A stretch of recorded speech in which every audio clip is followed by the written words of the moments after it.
جہاں جہاں ظلم نظر آئے وہاں پر ظالم کی مخالفت میں اور مظلوم کی حمایت میں کھڑا ہونا چاہیے۔ اس کا عملی ثبوت حسین ابن علی علیہ السلام نے 61 ہجری کے عاشورہ کو کربلا کی سرزمین پر کھڑے ہو کر دیا ہے۔ اگر ہم واقعہ کربلا پر نظر ڈالیں تو کیا کہہ سکتے ہیں کہ ہمارے جو اعمال ہیں، ہماری زندگیاں ویسی ہی ہیں جن کا درس کربلا میں امام عالی مقام نے ہمیں دیا؟ دیکھیے، بنیادی طور پر امام حسین علیہ السلام کا جو قدم ہے، جو آپ کی تحریک ہے، جو آپ کی قربانی ہے، وہ صرف اور صرف 61 ہجری کے اس عرصے پر محیط نہیں ہے، بلکہ یہ اسلامی تعلیمات کی روح ہے اور تا قیام قیامت یہ تمام انسانوں کے لیے جینے کا سلیقہ اور زندہ رہنے کا طریقہ ہے۔ یعنی ایسا نہیں ہے کہ آپ نے امام حسین علیہ السلام اس معرکے کو، واقعے کربلا کو تاریخ کا ایک ورق سمجھ کر پڑھ لیا اور گزر گئے، نہیں، ایسا نہیں ہے۔ یہ ایک اسوہ ہے، یہ ایک سیرت ہے، اور یہ اسوہ اور سیرت قرآن اور حدیث سے ماخوذ ہے۔ اس اسوہ اور سیرت کا مطلب یہ ہے کہ جہاں جہاں یزیدیت سر اٹھائے وہاں وہاں حسین کے پیروکاروں کو پوری طاقت کے ساتھ کھڑا ہونا چاہیے۔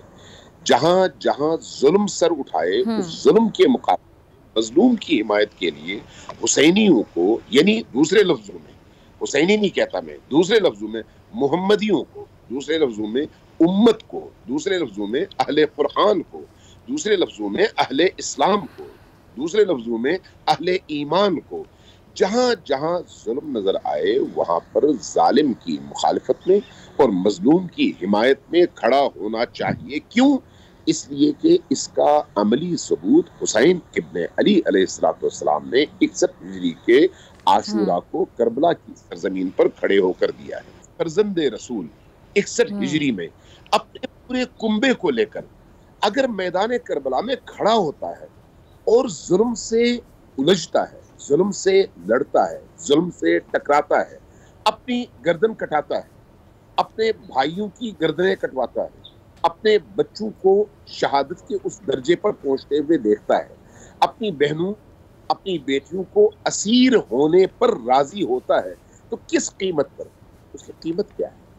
کیا قیمت حاصل کرنے کے لیے حسین ابن علی علیہ السلام نے اتنی عظیم قربانی دی؟ وہ جو قیمت حسین ابن علی نے حاصل کی ہے وہ دین کی زندگی۔ اگر حسین ابن علی علیہ السلام یہ کام نہ کرتے تو دین مر چکا ہوتا، اور آج صرف لوگ دین کا نام جانتے، عملی طور پر یزیدیت نے دین کی شکل اختیار کی ہوتی۔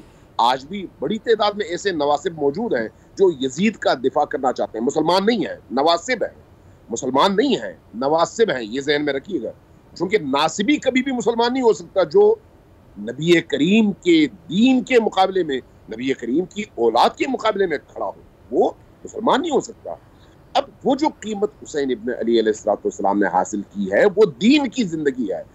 میری جان حسین ابن علی علیہ السلام سے زیادہ قیمتی نہیں ہے، میری ناموس حسین ابن علی سے زیادہ قیمتی نہیں ہے، میرے بچے ان کے بچوں سے زیادہ قیمتی نہیں ہے، ہماری لاکھوں جانیں اور ہمارے بچوں کی کروڑوں جانیں ان کے قدموں کی خاک پر اگر قربان ہو جائیں تو حق ہے کہ قربان ہونا چاہیے، چونکہ وہ اتنی عظیم ہستی ہے۔ تو یہ عظیم قربانی ہمیں یہ بتاتی ہے کہ جب کبھی دین پر وقت آئے، اپنے بچوں کو، اپنی ہستی کو، اپنی خواہش کو، اپنی جان کو، اپنے مال کو، اپنے وطن کو قربان کر کے دین کو بچا لو، چاہے خود تمہارا نام و نشان مٹ جائے۔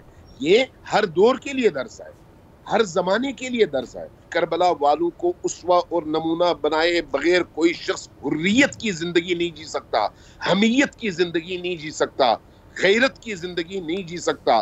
غیرت کربلا میں ہے، حمیت کربلا میں ہے، ایمان کربلا میں ہے، جرأت کربلا میں ہے۔ اس لیے حسین ابن علی کے بغیر کسی مسلمان کا گزارا نہیں ہے۔ جب کبھی مشکل پڑے گی، اس مشکل میں اگر کوئی نمونے کے طور پر سر اٹھا کر آپ کے سامنے کھڑا ہوگا تو وہ حسین ابن علی کی ذات ہے۔ اس کے علاوہ کوئی اور ایسی ذات موجود نہیں ہے جس نے اتنی عظیم قربانی دے کر نانا کے دین کو زندہ رکھا ہو، چونکہ عشق حسین نجات کا رستہ ہے۔ ٹھیک، عشق حسین انسان کو فلاح اور سعادت تک پہنچانے کا واحد رستہ ہے، اور خدا تک حسین کے بغیر پہنچا نہیں جا سکتا۔ سبسکرائب کریں اور بیل دبائیں تاکہ کوئی خبر رہ نہ جائے۔